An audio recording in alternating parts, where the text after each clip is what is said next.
Dream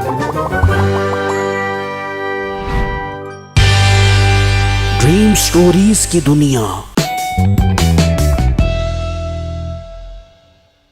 पुराने वक्तों की बात है। कलियारपुर गांव में गंजा ठाकुर रहता था, जो काफी जालिम इंसान था। वो घर में अपने मुलाजिम और अपने बेटे के साथ रहता था। उसकी यही सोच थी कि गांव में उससे ज्यादा कोई अमीर ना हो और सब लोग उसी के मोहताज रहें। ठाकुर साहब, बहुत बड़ा जुल्म हो गया, बहुत बड़ा जुल्म हो गया। गांव के एक लड़के ने तो हद ही कर दी। ठाकुर साहब, क्या हुआ बुल्ची, ऐसे पागलों की तरह क्या बोलने जा रहा है? जरा मुझे बता तो सही। ठाकुर साहब, शमशाद का लड़का आपकी नहर से पानी भरने आया था। मैंने खुद देखा था उसे, वो पानी भरकर लेकर मजे से जा रहा था। तू होश में तो है? तू ये क्या कह रहा है? हाँ हाँ ठाकुर साहब, मैं पूरे होशो हवास में हूँ। मैंने खुद देखा है उसे अपनी गुनाहगार आंखों से।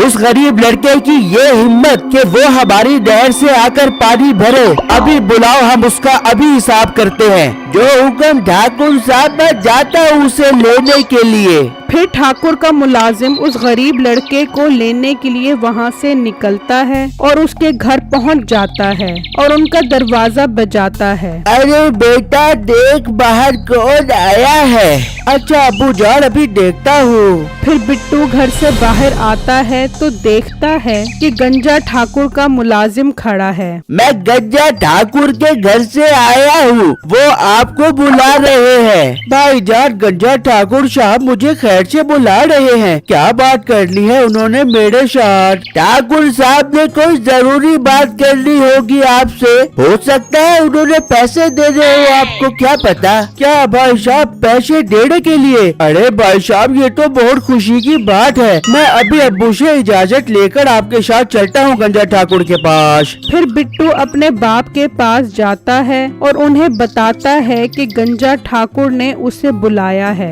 क्या पैसे देने के लिए बुला रहा है? अरे बेटा, वो तो बहुत जालिम इंसान है। वो भला तुझे पैसे देने के लिए क्यों बुला रहा है? अब्बू जान, हो सकता है कि वो गरीबों की मदद करते हो, इसलिए उन्हें हम जैसे गरीब नजर आ गए हो और वो हमें अपने पास बुला रहे हो अपने घर पर। ठीक है बेटा, तू जा और जल्दी वापिस आ जाई। बस अब्बू जान, मैं यूँ गया और पैसे लेकर यूँ आया। फिर बिट्टू और मुलाजिम वहाँ से चल पड़ते हैं और गंजा ठाकुर के पास पहुँच जाते हैं। जी ठाकुर साहब, आपने मुझे पैसे देने के लिए याद किया है, आपका बहुत बहुत शुक्रिया। पैसे देने के लिए तुझे किसने बुलाया है? भला तेरी औकात है कि तुझे पैसे दे? ठाकुर साहब, मैं इसे पैसों की लालच देकर लाया हूँ, वरना ये कहाँ आने वाला था आपके पास। बहुत अच्छा किया तुमने जो इसे जाल में फंसा कर लेकर आए हो। और लड़के, तेरी हिम्मत कैसे हुई कि तू हमारी नहर से पानी भरे? ठाकुर साहब, पानी भरना कोई गुनाह की बात है बड़ा? नहर तो सब गांव वालों की है, इस पर तो सबका हक है, जो मर्जी चाहे वहाँ से पानी भरे। वो नहर हमारी है, सिर्फ हमारी है। उस नहर पर हमारा हक है। हम इस गांव के ठाकुर हैं। तूने हमारी इजाजत के बगैर हमारी नहर से पानी भरा, तुझे इस चीज की सख्त सजा मिलेगी। मुलाजिम, इसे कैद कर दो और इसे खाना पीना उस वक्त तक नहीं देना जब तक ये मर न जाए। ठाकुर साहब, इस तरह मत करें, हम बहुत गरीब लोग हैं। ठाकुर साहब, मेरे घर वाले मेरे बगैर मर जाएंगे। मैं आपके आगे हाथ जोड़ता हूँ, हम पर जुल्म मत करें। ठाकुर बिट्टू की एक नहीं सुनता और उसे बंद करवा देता है और वहाँ रात होने पर बिट्टू के घर वाले बहुत परेशान होते हैं। अब्बू जान, बिट्टू भाई अभी तक घर नहीं आए, मुझे बहुत परेशानी हो रही है। बेटा, वो तो गंजा ठाकुर के पास गया था पैसे लेने के लिए। अब्बू जान, उन्होंने भाई को क्यों बुलाया था? वो तो ठीक आदमी नहीं है, मुझे भाई की बहुत फिक्र हो रही है। हाँ बेटा, मुझे पता है वो ठीक आदमी नहीं है। तू जाकर अपने भाई को लेकर आ। ठीक है अब्बू जान, मैं जाती हूँ भाई को लेने के लिए। फिर समिया अपने भाई को लेने के लिए घर से निकलती है और गंजा ठाकुर के घर पहुँच जाती है तो देखती है कि बिट्टू कैद होता है। समिया, तुम यहाँ क्यों आई हो? यहाँ से चली जाओ, वरना गंजा ठाकुर तुम्हें भी पकड़ लेगा। भाई, मैं आपको लिए बगैर नहीं जाने वाली। आपको उसने क्यों पकड़ लिया है भाई?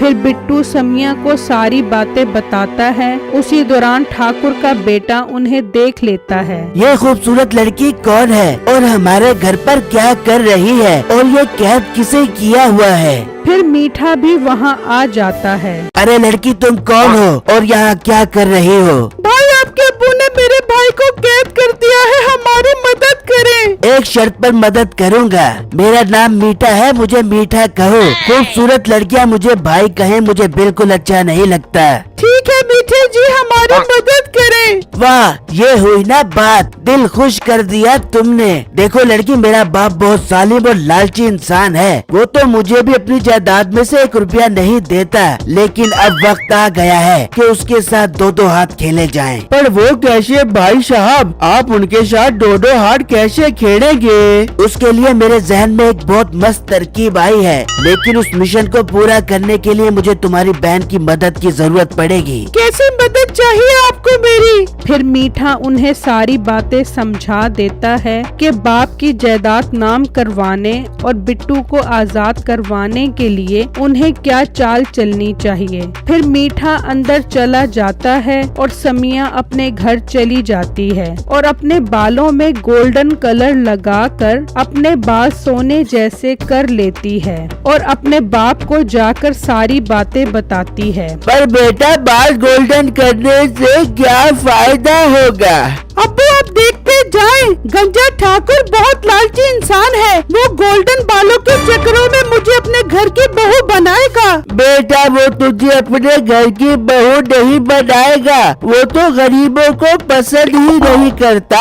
अब्बू, आप इस बात को छोड़ दे, अब मैं आपको उसके घर की बहू बनकर दिखाऊंगी। वहाँ अगले दिन मीठा अपने बाप को कहता है, ओ अब्बे, तूने इस गरीब लड़की को क्यों कैद किया हुआ है? जरा सा पानी तेरी नहर से भर लिया, तुझे तो मौत ही पड़ गई। नहीं, तुम मुझसे बात किस लहजे में कर रहा है? अकल है कि नहीं तुझ में? और मेरी मर्जी में जिसको कैद करूं, मैं इस गांव का सबसे अमीर इंसान हूँ। अब्बा, तू फिर इसकी बहन को नहीं जानता, उसके सोने के बाल हैं। अगर वो अपने सोने के बाल बेचना शुरू कर दे तो वो हमसे ज्यादा अमीर हो जाएगी। सोने के बाल? लगता है तू अभी सोकर आया है और अभी तू नींदों में है। अब्बा जान, मैं नींदों में नहीं हूँ, सच कह रहा हूँ। उसके सोने के बालों के चर्चे तो पूरी दुनिया में फैले हुए हैं। अब्बा सोच, अगर वो हमारे पास आ जाए तो हम कितने अमीर हो जाएंगे। तू झूठ तो नहीं बोल रहा? एक तो मुझे तेरी बात पर यकीन नहीं आ रहा, तू एक नंबर का झूठा इंसान है। मैं उस वक्त तक यकीन नहीं करूँगा जब तक मैं अपनी आँखों से न देख लूँ। ठीक है अब्बा, तू चल मेरे साथ, मैं तुझे अभी दिखाता हूँ। फिर गंजा ठाकुर और मीठा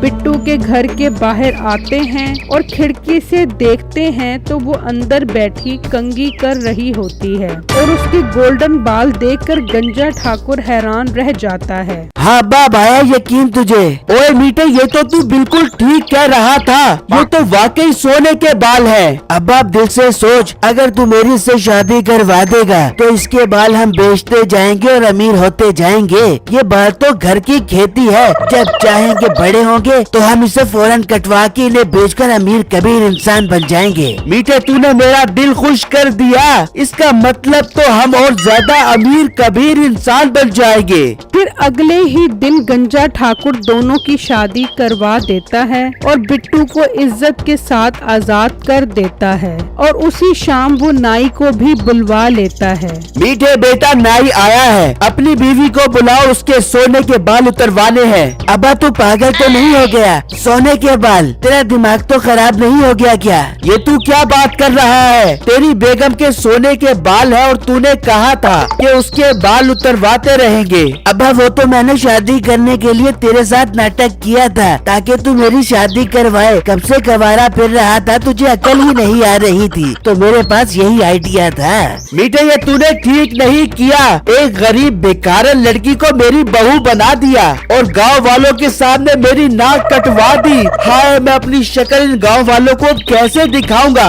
अब्बा, तेरी यही सजा है कि तू हर वक्त शर्मिंदा शर्मिंदा फिरता रहे। नहीं, मैं ये शर्मिंदगी बर्दाश्त नहीं कर सकता। इस जिल्लत से बेहतर है कि मैं ये गांव ही छोड़कर चला जाऊं। फिर गंजा ठाकुर शर्मिंदगी की वजह से वो गांव छोड़कर चला जाता है और मीठा बिट्टू, उसकी बहन और बाप मजे से घर में रहने लगते हैं। मुझे कमेंट बॉक्स में जरूर बताइएगा कि आपको मेरी स्टोरी कैसी लगी। शुक्रिया।